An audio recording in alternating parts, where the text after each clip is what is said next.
February आणि मार्च 2026 मध्ये झालेल्या अवकाळी पावसामुळे महाराष्ट्रात जे काही नुकसान झालं त्यावर राज्य सरकारने नुकतीच 22 जिल्ह्यांसाठी एक मोठी भरपाई मंजूर केली आहे.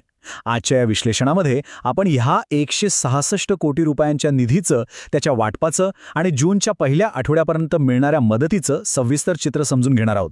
तर चला थेट सुरू करूया. आता सगळ्यात आधी या मोठ्या आकड्याकडे लक्ष देऊया. 1,69,889 हा काही साधा आकडा नाहीये. राज्यभरातून अधिकृतपणे एवढ्या शेतकऱ्यांना या मदतीसाठी पात्र ठरवण्यात आलंय. प्रशासकीय पातळीवर एवढ्या मोठ्या संख्येने पात्रतेची नोंद होणं हेच मुळात नुकसानीची भयंकरता स्पष्ट करतं. आणि एवढ्या मोठ्या संख्येने शेतकरी बाधित असल्यावर साहजिकच मदत पॅकेजची व्याप्तीही तितकीच मोठी असणार. तब्बल 22 जिल्ह्यांसाठी सुमारे 166 कोटी रुपयांचा निधी शासनाकडून मंजूर झालाय. हा आकडा खरोखरच या संकटाचं गांभीर्य आणि शासनाने उभारलेली आर्थिक तरतूद किती मोठी आहे याची स्पष्ट कल्पना देतो. पण या वाटपाबद्दल एक अत्यंत कळीचा नियम प्रशासनाने लागू केलाय. तो म्हणजे एकाच हंगामात कोणत्याही शेतकऱ्याला 2 वेळा भरपाई मिळणार नाही. आता तुम्ही म्हणाल असं का? तर दुबार वाटप टाळण्यासाठी आणि मदत अगदी अचूकपणे खऱ्या गरजूंपर्यंत पोहोचवण्यासाठी हा अतिशय कडक प्रशासकीय निर्णय घेण्यात आलाय.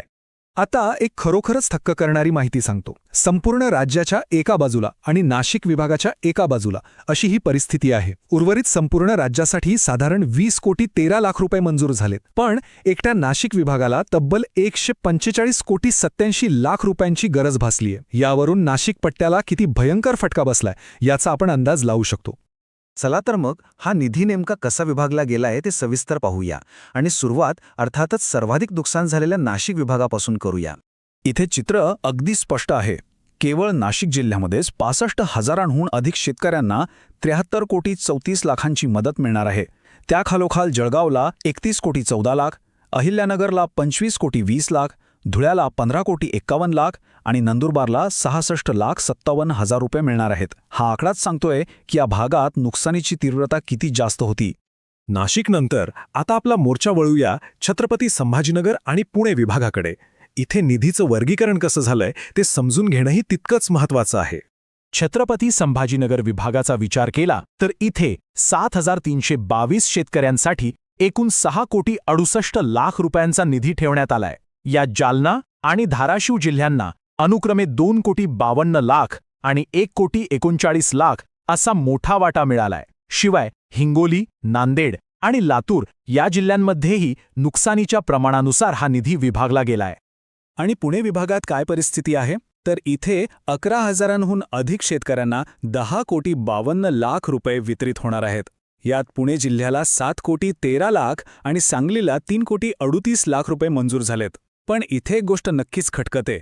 नुकसान झाल्याच्या बातम्या येऊनही सातारा जिल्ह्याचा अद्याप या सध्याच्या भरपाईच्या यादीत समावेश झालेला नाहीये. ही नक्कीच नोंद घेण्यासारखी बाब आहे. ठीक आहे, आता थेट जाऊया विदर्भाकडे. नागपूर आणि अमरावती विभागांमध्ये मदत कशी पोहोचतेय ते पाहूया. नागपूर विभागामध्ये अत्यंत अचूकपणे मदत पोहोचवली जातेय. विशेषतः नागपूर जिल्ह्यात 1,900हून अधिक शेतकऱ्यांना साधारण 1 कोटी 40 लाख रुपयांची मदत दिली जातेय. त्याचबरोबर चंद्रपूरला 75 लाख, गडचिरोलीला 36 लाख 75 हजार आणि भंडारा जिल्ह्याला 2 लाख 10 हजार रुपयांची मदत मंजूर झालीय. आता एक भारी गोष्ट सांगतो. सरकारी पातळीवर किती मायक्रो लेव्हलला जाऊन नोंदी ठेवल्या जातात याचं हे उत्तम उदाहरण आहे. अमरावती आणि यवतमाळमधील अनुक्रमे जवळपास 23 लाख आणि 13 लाखांच्या मोठ्या आकड्यांसोबतच वाशिम जिल्ह्यातील फक्त 9 शेतकऱ्यांसाठी अगदी बरोबर 77,000 रुपयांची मदत मंजूर करण्यात आलीय. प्रशासनाची ही तंतोतंत आकडेवारी खरोखरच अचंबित करणारी आहे. आणि हो, केवळ पारंपरिक पिकांपुरतीच ही मदत मर्यादित नाहीये. कोकण पट्ट्यातील आंबा उत्पादकांचाही यात विशेष विचार करण्यात आलाय. अकाळीमुळे फळबागांचं जे मोठं नुकसान झालंय ते भरून काढण्यासाठी सिंधुदुर्ग आणि रत्नागिरी जिल्ह्यातील उत्पादकांसाठी अनुक्रमे 12 लाख 67 हजार आणि 11 लाख 46 हजार रुपयांची तरतूद झालीय. चला, आता या सगळ्या विश्लेषणाच्या सर्वात महत्त्वाच्या आणि व्यावहारिक टप्प्याकडे येऊया. हे सगळं कागदोपत्री कसं झालंय आणि प्रत्यक्ष पैसे कधी मिळणार? पारदर्शकतेच्या दृष्टीने कळीचा मुद्दा सांगतो.